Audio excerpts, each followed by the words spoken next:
All right, so we're going to keep talking about scientific names, okay?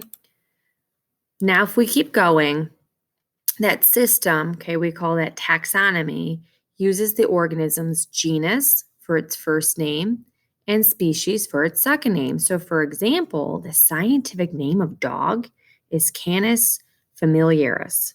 So, the genus and species name originate from Latin, okay? So, that's why they have that scientific name.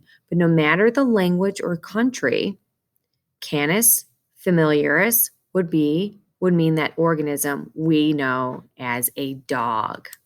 Okay. Canis is a Latin term that refers to dog-like canine features.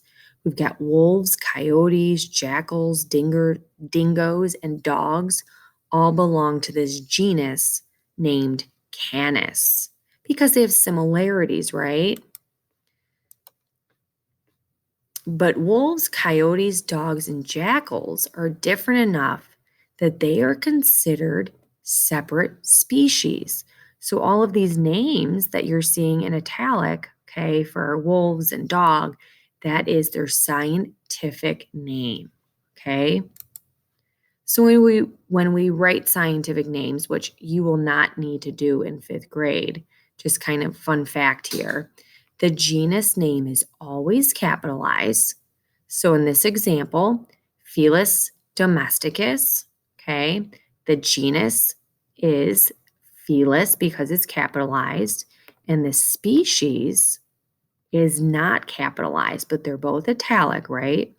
Both names, the genus and the species, are italicized when typing their scientific name. So genus first, capitalized, species second, not capitalized. Okay?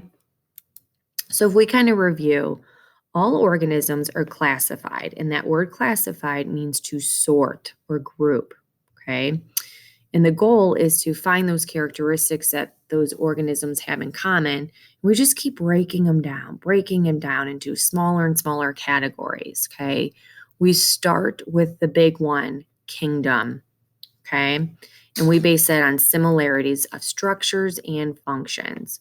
All organisms then are identified by this 2-word naming system. We call that binomial nomenclature. The 2 names that go all the way down to the very end are that organism's genus and species classification, okay? So if I kind of go back right here, okay, we start with kingdom, okay, that is the largest group.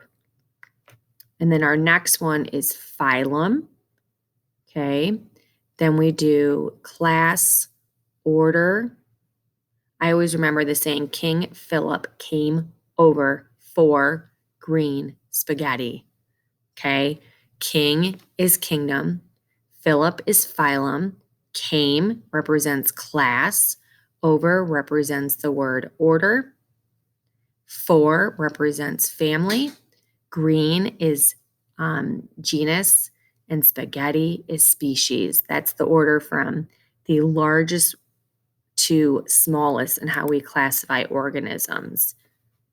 So we'll stop there, and you guys will be doing some research, hopefully becoming a little bit more familiar on this way that we classify living things here as scientists.